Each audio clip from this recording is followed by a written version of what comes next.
Evitar o uso de medicamentos potencialmente inapropriados para idosos é uma importante estratégia de saúde pública.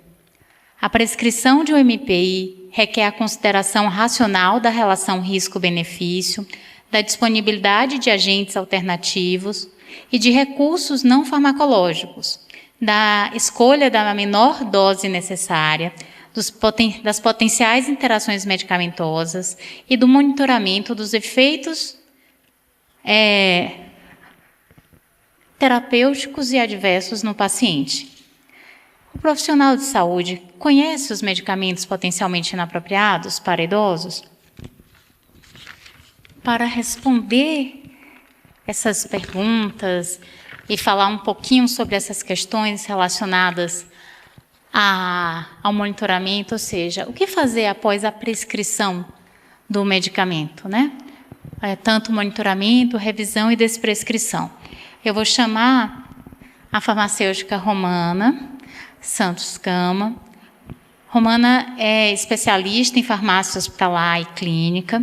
Renato também era, perdão, Renato. Com concentração em saúde da criança pela UFBA, é mestre em medicina e saúde pela UFBA, doutora pelo programa de pós-graduação em assistência farmacêutica pela pós-graduação de assistência farmacêutica da UFBA e farmacêutica do Serviço de Gestão de Pós-Graduação da EBSER, sede. Ramona falará sobre o 5º passo, após a prescrição. E, só corrigindo, agora eu não estou mais no serviço de pós-graduação da sede, agora eu estou no serviço de gestão da qualidade. Então, o que fazer após a prescrição?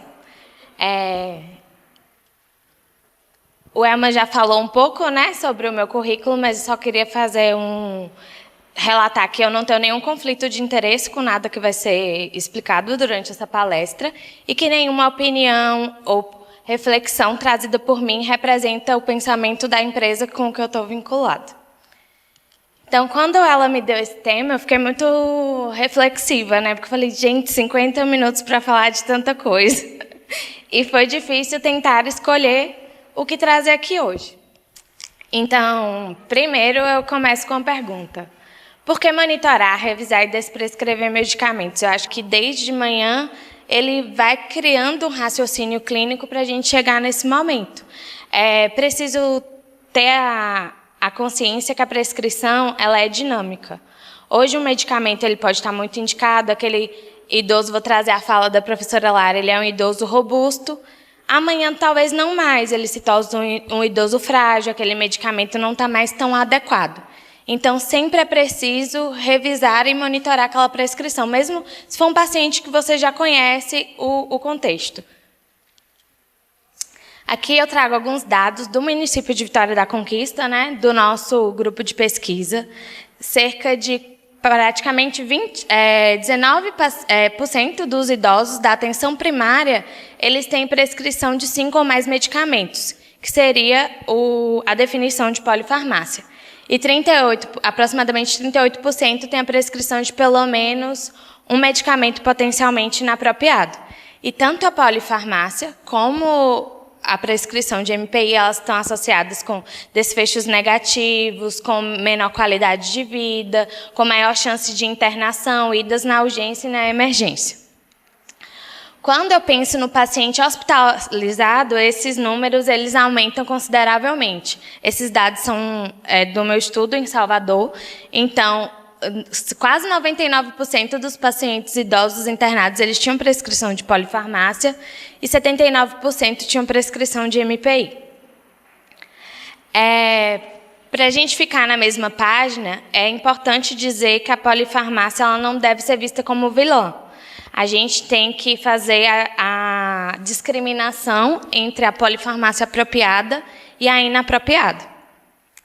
A polifarmácia apropriada é quando aquele medicamento está muito bem indicado. Por exemplo, se você tem um paciente idoso com hipertensão arterial, com diabetes, que já teve um infarto agudo do miocárdio e tem insuficiência cardíaca, provavelmente esse paciente vai ser um paciente com polifarmácia. Mas não necessariamente essa polifarmácia vai ser uma polifarmácia inapropriada. Além do conceito de polifarmácia, né, que é 5 ou mais medicamentos, agora a gente também já tem a descrição do conceito de polifarmácia excessiva, que seria 10 ou mais medicamentos prescritos. Então, sempre que pensar em polifarmácia, óbvio, acende um alerta, porque ela está relacionada a muitos desfechos negativos. No entanto, é preciso avaliar que nem toda polifarmácia ela é inapropriada. É uma estratégia, né, para tentar minimizar a polifarmácia inapropriada, a omissão de prescrição. A prescrição inapropriada para idosos é a revisão da farmacoterapia. A revisão da farmacoterapia ela pode ser feita por qualquer profissional de saúde. E ela é uma avaliação estruturada dos medicamentos desse paciente e ela tem o objetivo de melhorar o tratamento. E já tem descritos benefícios comprovados com a revisão da farmacoterapia, como a melhora da adequação da prescrição, redução de eventos adversos e desfechos clínicos positivos. Eu trouxe uma definição, que é de uma sociedade farmacêutica europeia, e que, a partir de 2013, esse conceito se tornou internacionalmente aceito, que ele divide a revisão da farmacoterapia em 3 tipos, sendo o subtipo 2 dividido em 2. Essa intervenção ela pode ser feita de maneira muito simples, quando você tem menos dados do paciente, ou ela pode ser feita de uma maneira mais aprofundada. Então, a revisão mais simples, você vai se basear apenas no histórico de medicamentos que aquele paciente tem. Às vezes, você não tem muitas informações. Então, você já consegue fazer intervenções relacionadas à interação, a efeitos colaterais. Já na intermediária, quando você tem acesso ao histórico do medicamento e histórico também do paciente. Então, você consegue intervir em problemas de adesão. A intermediária 2B, você já tem informações clínicas e consegue interferir em problemas relacionados à indicação. Já a avançada, quando você une todas essas informações, histórico do paciente, histórico clínico, histórico de medicamentos, então você consegue fazer uma revisão mais abrangente da farmacoterapia e conseguir identificar mais problemas e melhorar essa terapêutica. Essa revisão ela é uma intervenção flexível, pode ser feita em qualquer lugar, por qualquer profissional, ela pode ser feita junto com outras intervenções, como reconciliação, como usando critérios, como o Renato já explicou, os critérios de BIAS, Start-Stop, ou com o auxílio de uma outra ferramenta, e junto com a educação e o aconselhamento. E os estudos já relatam que a revisão da farmacoterapia em pacientes idosos com doenças cardiovasculares, ela já levou a uma redução da pressão arterial de 6 a 10 milímetros de mercúrio e da hemoglobina glicada até 1%. E quando associada com reconciliação medicamentosa, reduziu a readmissão nos próximos 30 dias desses pacientes. E eu quis trazer essa reflexão, né, que é de Immanuel Kant. Quem não sabe o que busca, não identifica o que acha. Então, se você não sabe o que está procurando, muitas vezes você vai passar por aquilo e você não vai identificar. E qual é o meu objetivo nesses poucos minutos nessa tarde? Tentar mostrar para vocês algumas ferramentas que podem ser guias para vocês identificarem o que vocês estão procurando numa revisão e um monitoramento de farmacoterapia. Logo no início, quando eu comecei a atuar como farmacêutica clínica e durante a graduação, essa ferramenta quem é farmacêutico vai conhecer. É uma classificação de Strand e colaboradores em 98, onde eles classificaram possíveis problemas relacionados a medicamentos, que a gente chama de PRM. E eu gosto dela porque ela dá um guia de possíveis problemas que você pode encontrar em uma prescrição. Você pode encontrar problemas relacionados à necessidade, que seria a omissão de medicamento, quando o paciente ele tem necessidade de um medicamento, ou quando ele está usando um medicamento potencialmente inapropriado, que seria de baixo, que ele está com a terapia desnecessária. De efetividade, quando o medicamento não está tendo efetividade para aquele paciente, ou não está tendo efetividade porque ele está usando em uma dose baixa. De segurança, quando o paciente apresenta reações adversas, ou também ele está apresentando reações adversas por uma dose elevada. E adesão, que é quando esse paciente não adere ao tratamento. Então, eu acho que a gente pode partir, a partir dessa ferramenta, para tentar olhar para a prescrição e identificar possíveis pontos-chave de monitoramento. Tem a estratégia, que é o método da sacola de medicamentos, ou Brown Bag Review. É só um nome bonito para uma coisa que a gente já faz, que seria o quê? Pedir para o paciente o que ele usa, tentar identificar o que ele está usando. Então, o ideal seria solicitar para uma consulta, para esse paciente trazer todos os medicamentos, porque às vezes, quando ele só relata, ele só traz alguma prescrição, a gente sempre acaba se passando, ele não vai relatar os chás, ele não vai relatar os medicamentos que ele compra sem receita médica, ele não vai relatar aquele Dorflex que ele toma, não vai relatar as vitaminas, até porque muitas vezes os pacientes eles associam esses outros medicamentos, produtos, como não medicamentos, ele acaba relatando mais o que está prescrito. Depois é inspecionar e verificar. A partir desse momento de ter o contato com o que o paciente usa, é importante para já tentar identificar duplicidades, se aquele medicamento está vencido, se não está registrado no prontuário do paciente, e perguntar para ele para que serve, como toma e por que parou de usar. Esse método, na atenção primária, eu acho ele mais importante ainda na visita domiciliar. Porque quando você está em loco na realidade do paciente, você consegue, de fato, ver como ele usa, onde ele armazena e até descobrir mais informações que talvez no consultório ele nunca ia trazer para você. Esse outro estudo é um estudo do nosso grupo, também aqui em Vitória da Conquista, que avaliou se o paciente ele sabia como usar o medicamento, se ele conhecia o regime de dose. E dos 417 idosos da atenção primária, 38% não sabiam como usar pelo menos um medicamento. Esse estudo e o próximo, eles foram feitos, a gente abordava os idosos após a saída da consulta médica. Então, mesmo após sair da consulta médica, a gente perguntava, tá, essa metformina aqui que está prescrita, para que serve, como é que usa? Muitas vezes eles não sabiam. E a gente encontrou que os principais fatores associados eram analfabetismo, déficit cognitivo e desemprego. Já a indicação, que também foi outro estudo que a gente publicou, mas foi feito nessa mesma pesquisa, dos 674 pacientes, 40% não sabiam a indicação de pelo menos um medicamento, 11,6% não sabiam a indicação de nenhum dos medicamentos prescritos daquela consulta que ele tinha acabado de sair, e 18,7% não sabiam a indicação de um medicamento que ele já usava antes daquela consulta. E não conhecer a indicação estava associado com polifarmácia, analfabetismo e déficit cognitivo, e não conhecer nenhuma indicação de nenhum dos medicamentos que ele já usava previamente foi associado com analfabetismo e relato de insônia. É uma estratégia, né, para tentar atuar nesse sentido, porque se o paciente ele não sabe como ele usa e ele não entende a indicação, ele tem uma grande chance de não aderir, porque ele não entende a importância daquele medicamento, ou até se aderir e usar de forma inadequada. Então, uma estratégia seria simplificar o regime terapêutico, tentar melhorar os horários dos medicamentos, reduzir a frequência se possível, e organizadores de comprimido. Na verdade, a gente tem que ter em mente que, mesmo com as tecnologias, né, que a gente tem disponível hoje, o simples também funciona e ainda funciona muito. Então, essas estratégias que são usadas há muito tempo, como organizar os medicamentos dos pacientes de diversas formas, ainda mesmo com a tecnologia, elas são efetivas, porque o paciente ele precisa entender. E a estratégia é não fazer aquele padrão, né? O sol, o garfo e a luazinha.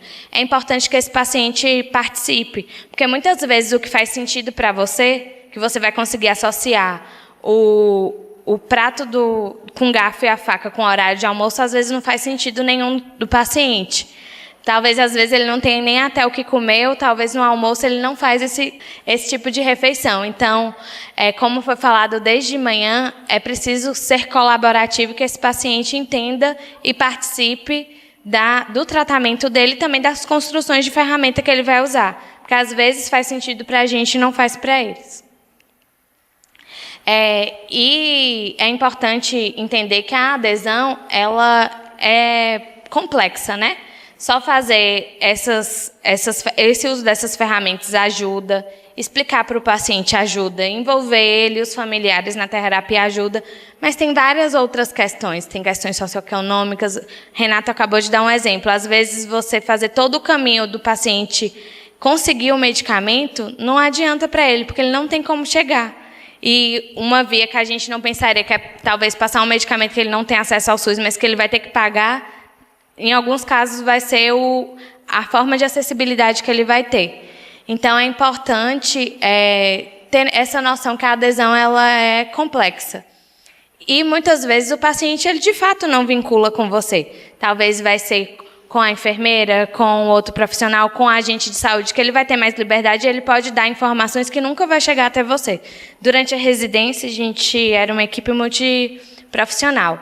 E, muitas vezes, eu acabava atuando pelas informações que chegavam pela psicóloga, pela assistente social, e a gente discutia os casos em equipe multi para tentar traçar estratégias para identificar quem era aquele ator na equipe, que aquele paciente se identificava mais, para, através daquele profissional, a gente conseguir fazer as intervenções que a gente precisava, que esse outro profissional que tinha um vínculo ia conseguir acessar aquele paciente. Porque, muitas vezes, o vínculo... Você vai fazer todas as formas, tudo que está na literatura, mas é isso, o paciente não vai se vincular com você.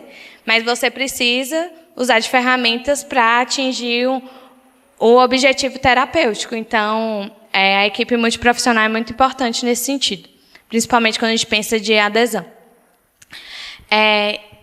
Outra pergunta importante é: o paciente tem necessidade de algum medicamento que não está prescrito? Ter necessidade de algo que não está prescrito seria identificar que esse paciente ele tem uma omissão na prescrição. E o que seria uma omissão? É quando um medicamento que é claramente indicado para aquele paciente, ele não é prescrito. E uma ferramenta seria os critérios de START. Dentro dos critérios STOP-START, tem a parte do START que ela aborda as omissões. Eu pedi para a IA me ajudar a criar uma tabelinha para mostrar mais ou menos como ele se comporta, né? Os critérios de Start e Stop eles foram criados após os critérios de Beers para tentar deixar eles mais fáceis de serem usados na prática clínica. E ele é dividido por sistema, para ficar mais fácil de fazer essa revisão. Então, se o meu paciente ele tem um problema cardiovascular, eu vou na seção de sistema cardiovascular procurar a condição dele, por exemplo, furosemida em pacientes que não têm insuficiência cardíaca, normalmente ela está contraindicada. Ou então, como eu estou falando de omissão, vai ter as condições que o paciente tem e ele precisa estar fazendo aquele medicamento. Aí aqui eu trouxe um caso para a gente discutir um pouquinho, que possivelmente tem uma omissão. Senhor Antônio, 62 anos, ele é aposentado, reside com a esposa, de baixa escolaridade, e ele comparece na unidade básica de saúde para fazer renovação de receitas, uma consulta normal. Ele tem diagnóstico de diabetes, hipertensão e tem um histórico de infarto agudo do miocárdio recente. Ele vai na consulta e traz a queixa principal, que ele está se sentindo bem, mas que as pernas dele incham muito ao final do dia. Ele tem uma PA de 135/85, uma hemoglobina glicada de 7,8, colesterol total de 190 e uma creatina de 1,1. E ele sai com a prescrição de metformina, glicazida, losartana, amlodipino e furosemida. Como o Renato acabou de dar um spoiler anteriormente, né? Nesse caso específico, a gente tem um paciente com um possível MPI, essa furosemida, porque não é uma indicação para pacientes que estão com edemas em membros inferiores e não têm insuficiência cardíaca. E também esse paciente acabou de ter um infarto agudo do miocárdio, ele não tem prescrição de AS como prevenção secundária, nem de uma estatina. E é muito fácil falar agora, né? Mas essas ferramentas que eu acabei de apresentar, elas ajudam a fazer essas identificações. Porque você vai ver lá, o meu paciente ele tem diabetes, ele tem infarto agudo. A partir desses critérios, o que eu posso estar esquecendo de prescrever, que tem uma indicação clara para esse paciente que acabou de ter um IAM? E também eu vou no outro, né, que é o Stop Your Beers, e eu consigo ver o que está prescrito e é potencialmente inapropriado. Outra pergunta seria, o paciente usa algum medicamento potencialmente inapropriado? É porque a gente acaba não falando de omissão se falar de MPI junto, né? Então, o que é um medicamento inapropriado? São medicamentos que devem ser evitados porque são ineficazes ou porque estão expondo esse paciente a um risco muito elevado ou porque você tem uma alternativa terapêutica muito mais segura para tratar aquela condição. E ter uma prescrição de medicamento inapropriado já é descrito na literatura que ela aumenta a chance de reação adversa, diminui a qualidade de vida, aumenta a mortalidade e aumenta as idas à emergência. Por isso foram criados esses métodos de avaliação implícitos e explícitos. E esses que a gente vem falando desde de manhã são explícitos, porque os implícitos eles são baseados no julgamento clínico. E os explícitos eles têm uma definição clara quando aquele medicamento é inapropriado, ele pode ser usado por qualquer pessoa. Aí a gente traz esse outro caso rapidinho. Dona Maria, 68 anos. Ela é portadora de prótese valvar metálica. Ela usa varfarina, também conhecida como Marevan. Ela está com o RNI dentro da faixa terapêutica. Ela tem um procedimento de exodontia para fazer. E, nesse caso, no pós-operatório, o dentista prescreveu ibuprofeno. Não é interessante utilizar em idosos anti-inflamatórios não esteroidais. Se precisar fazer o uso, que seja muito restrito, apenas 3 dias, porque ele pode aumentar a chance de sangramento, ainda mais numa paciente que ela é anticoagulada. Então, ela tem mais chance de ter um sangramento gástrico no uso desse medicamento.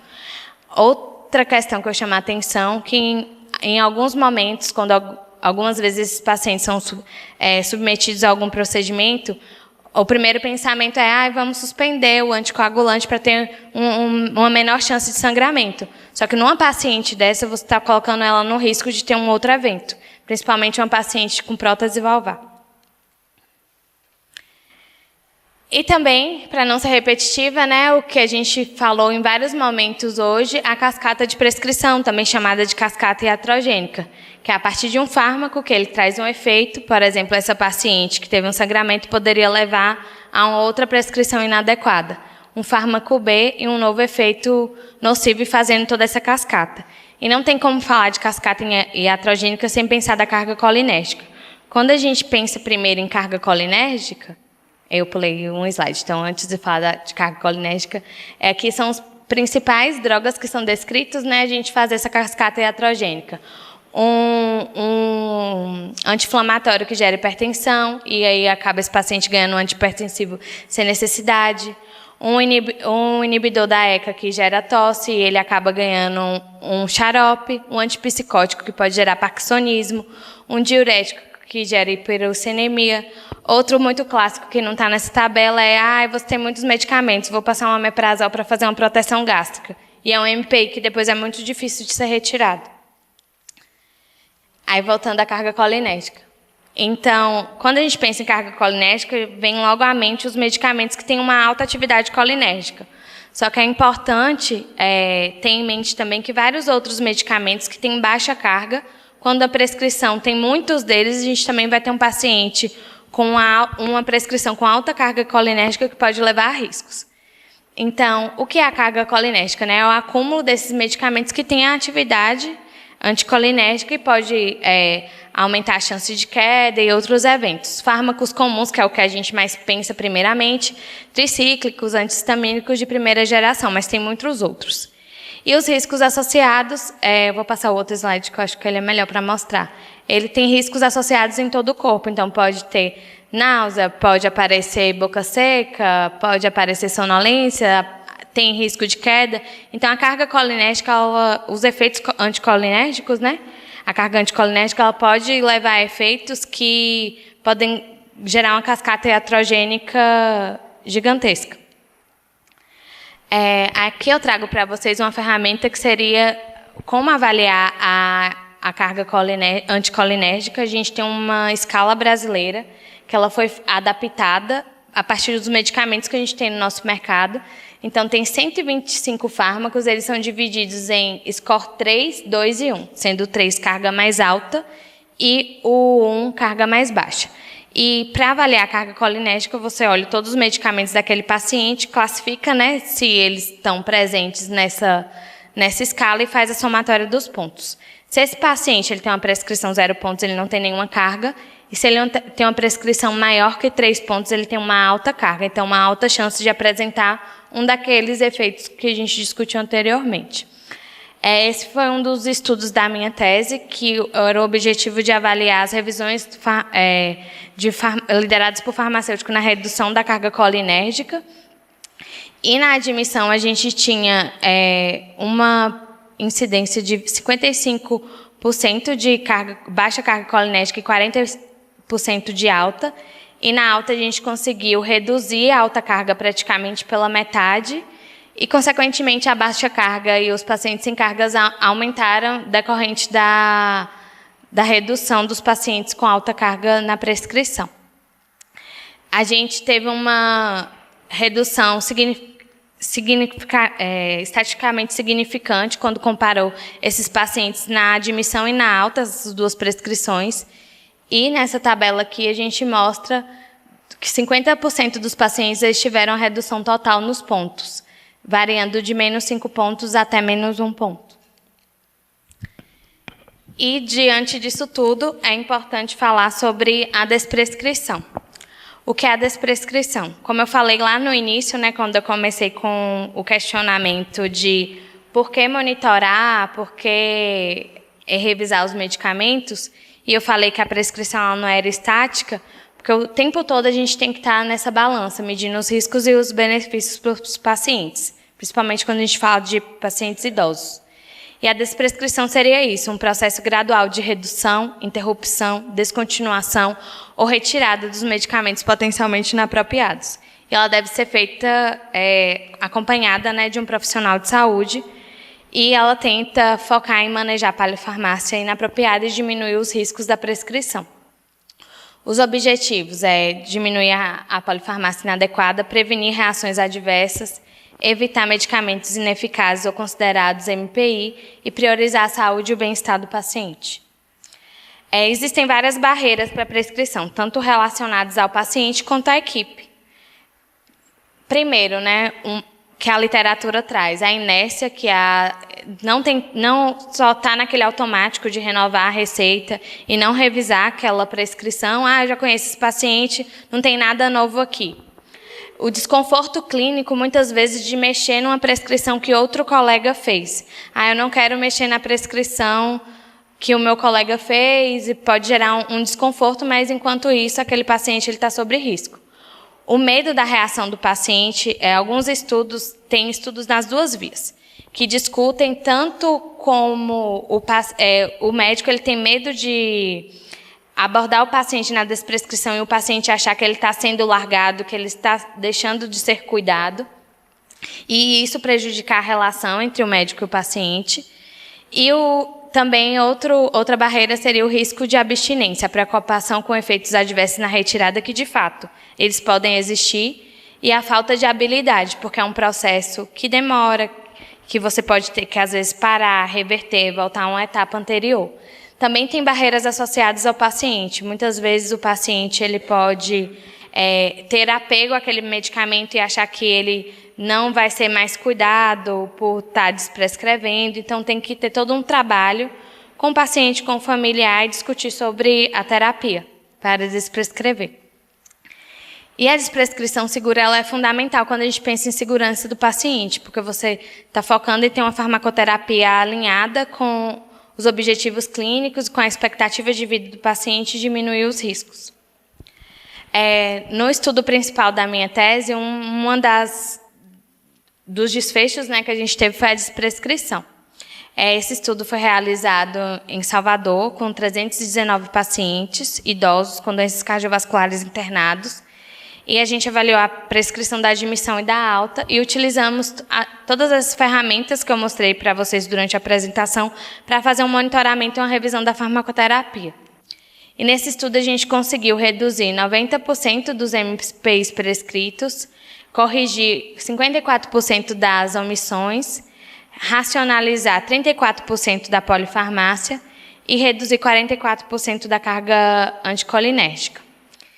E além desse estudo, né, que prova essa melhoria da qualidade da prescrição, também é descrito na literatura que a desprescrição ela reduz mortalidade, ela melhora a adesão, porque você diminui o número de medicamentos daquele paciente, diminui os custos e uma menor utilização dos serviços de saúde.